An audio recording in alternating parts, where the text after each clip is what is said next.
What's good, man? It's the boy Low Key Lil. You feel me? We back with another episode of Lead with Purpose. Today we going over the law of connection. So y'all know, man, we better dive right into it. Let's do it. Chapter 10. Chapter 10, man. Whew, we on chapter 10, Lil. Man, Slowly chipping away. I swear. Still got 11 more, but shoot, been Slowly working through chipping these away. joints. All right, so the law of connection. It kind of connects with chapter 9, the law of magnetism. Mm-hmm. It's like you're attracted to people. And we went over the Magnetism. the key areas of how you're attracted to people, whether it be generation, which is like your age, whether it be your values, whether it be your background, Yep. like your ethnicity, your culture, Yeah, all that other stuff. Yep. And then it says once people are magnetized or once they're attracted to you, how are you connecting with them? Because it's not enough to just be attracted to some people. In order to build true relationships and be a true leader, you have to connect with people. Yep. And there's a couple key factors that they talk about that you have to do. Number one is what people need to know is that you believe in them. Legendary coach Bill Walsh.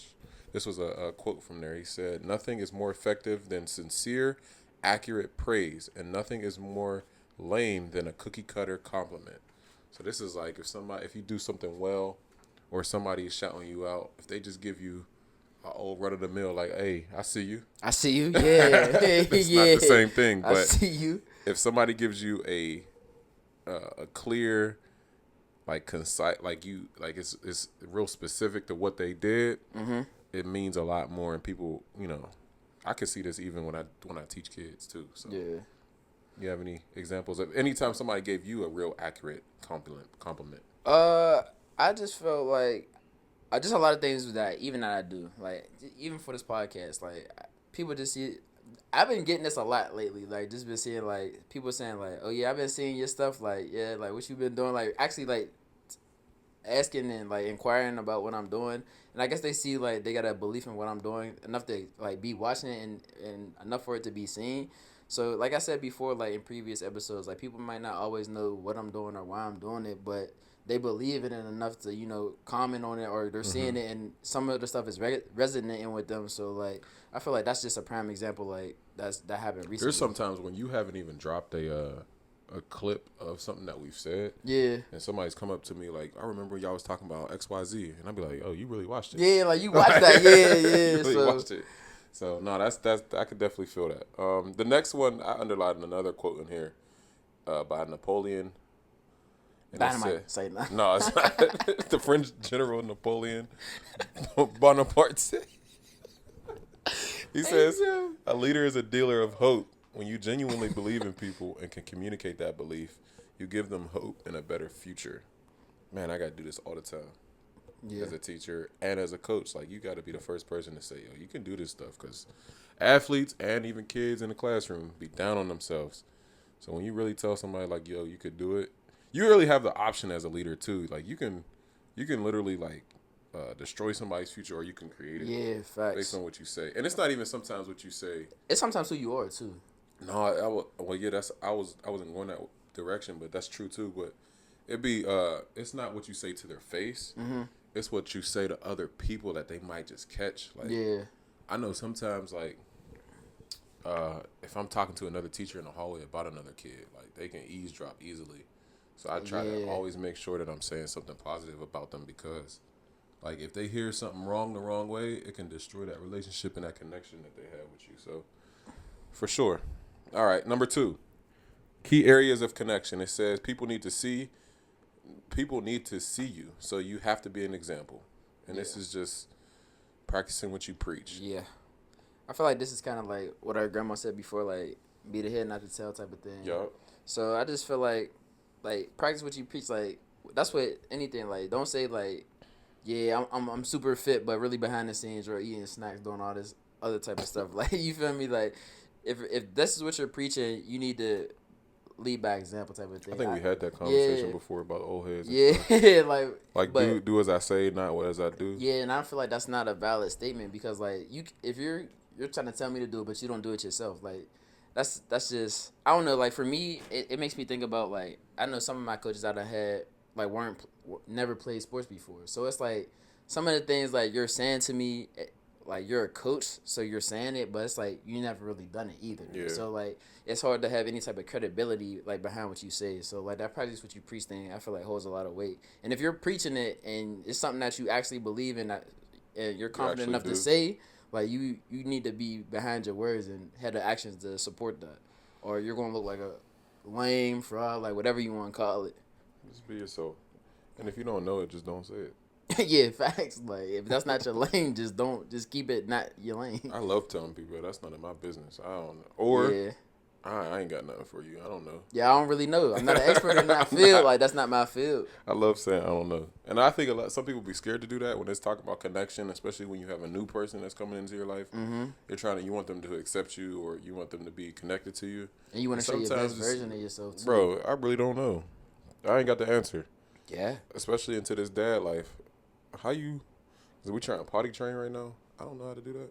And people have like, facts. You like read, you can see videos, read articles, and but it's like talk to other people. But until you actually are in it, it's like, bro, nobody knows what they're doing until they do it. We just gonna keep trial and error. But once I figure it out, then I can, yeah, we'll be straight. Yeah, like, we'll figure it out. Everything has this as a new challenge, or sometimes you're not an expert. Just like this 21 laws, you're not perfect at all of them. Like we talk about them, but there's some of them like.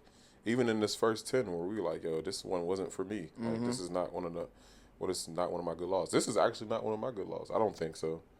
Because, like, I think I can be a better connector to people, but, you know what I mean? So, just practice what you preach. You know what I mean? Just be authentic, be yourself, and don't do nothing shiesty behind anybody. You got to have integrity. Yeah. Because if you don't have integrity, people can't trust you. They can't trust you. They won't be connected.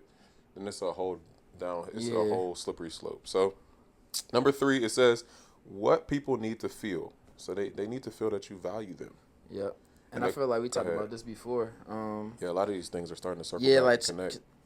Starting to connect, but like we said before, like you have to be able to add some type of value to someone's life. And they should be able to add some type of value to your life as well. So, you have to see that value in them though. I see like you seeing the value in them, I feel like that goes hand in hand with like believing in them too. Because I don't feel like you will have belief in somebody that you don't feel has any type of value. Yep.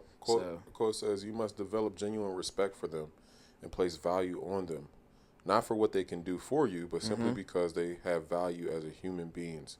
Do that and you will be able to. So like this one connected with me too, because in the classroom there's a lot of kids like. There's 21, 26 of y'all. Like, there's some kids that you're just not going to like. But you have to have, like, that's a person at the end of the day. So, like, you can be mad sometimes. You can be upset, but that's a person. So, you got to have, if you can't find and he talks through the chapter of, like, how do you find value in somebody that you don't like? Well, the value that you can find is the fact that that's a person, that's a human being going through the human experience. They have emotions, they have ups, they have downs. They have good days and bad days. So, like, if they're in front of you with whatever version of themselves that you bring as a leader, you have to value that person. Facts. Even if you don't value them in another aspect, whether it's like getting the job done or having the skills, this is still a person that's doing. They're still a person. You know what I'm saying? But also like just seeing. This goes back to like the complimenting and stuff and seeing value. Like people have value.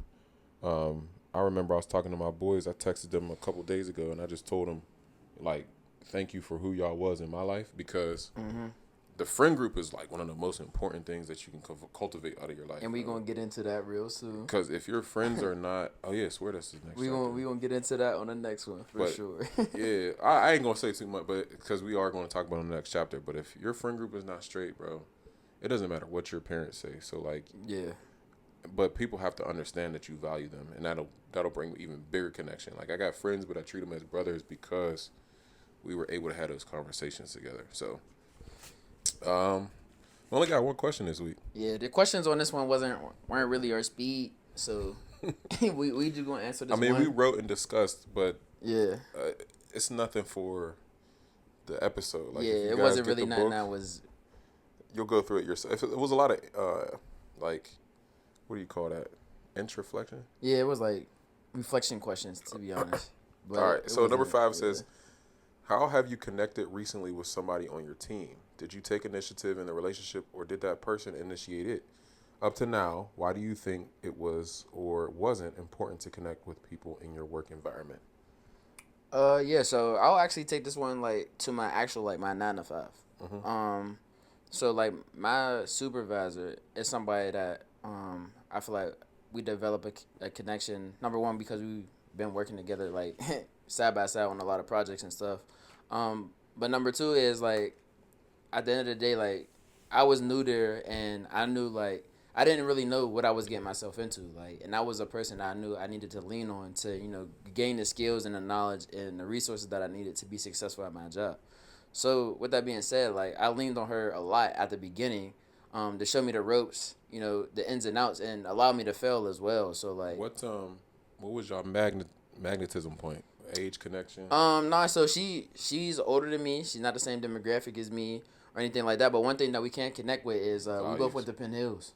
Oh, for real? Yeah, like so she's older than me, but so she went to Penn Hills like a while before me. But like we both are from like the Penn Hills area. Oh, that's like background. Yeah, okay. like our background was like the same. So we had a similar like Penn Hills like. So I was asking her like what area was she from, where I was from. So like that was our connection point, Penn Hills. We had some stories about difference between like private school and public school, stuff like that. So that's where we were able to connect that. Like she has kids and everything like that. So like it's a little bit different, but even though like we were able to build like a sense of, or even our sense of humor, our conversations and everything like that, and some of the conversations that we have are just between us. Because you had a similar background. Yeah, because we got a similar background as far as like the Penn Hills. We got some people like from Woodland Hills and everything like that. So it's like cool to see somebody like, okay, yeah, like we PH, we standing up for PH. So I feel like I should like after my interview, I feel like I pretty much initiated it because like I had a lot of questions. So like the only way I was going to get my questions answered was to ask her. So I was in her office a lot at the beginning, and then slowly, I started less and less to be in there. I started to get the hang of the project more and more, and she started to depend on me a little bit more. She believed in me. She seen my value, so she just instilled those things into me and then let me run free. I mean, that may be a sign that you might need to do something to step out and connect a little bit more. Just because, like, even though she's technically your leader because she's your supervisor, she's over you. It could be another, just opportunity for you to show your appreciation. Ain't gotta be something big, but yeah, you feel me? All right. So what about you? One time that I did, one of the other teachers on my staff, or I should say in my third grade team, he do ball hockey. Ball hockey. It's fire. Ball hockey is just like it's hockey, but it's okay. Like, yeah. It's with it's with a ball. It's like with a rubber little rubber ball, and they're on their shoes instead of skates. Yeah. So it's just hockey, but it's just on deck. They also call it deck hockey. Okay, yeah. So that is fire. Like I didn't know it was this crazy, but I have been telling him for a while. Like I'll come to a game. Like, and it's something that means a lot to him. Like he created like this whole organization. He's been doing it for years, but like, like it's just something that this is one of my hobbies outside of school. Yeah. Slide through if you want to. Like he's always had the open invitation, but I actually went to a game that they had in this this tournament in the spring. And first of all, I had a good time, but then he like when I showed up, he was like, I was like, what's up, bro? He was like, oh, you made it, and he was like really excited that I was here. Like we've connected multiple times on like sports. He's from Pittsburgh, but like we've connected in school, but it was nice. Like out of school, and like you could see his appreciation for me showing up for him.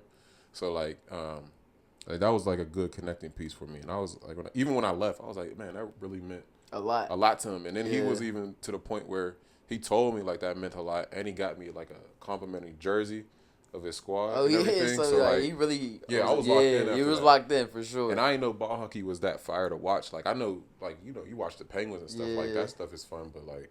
This is another level of it, and they're like the players are like ranked nationally in the world. He got like he has a NHL player on his team.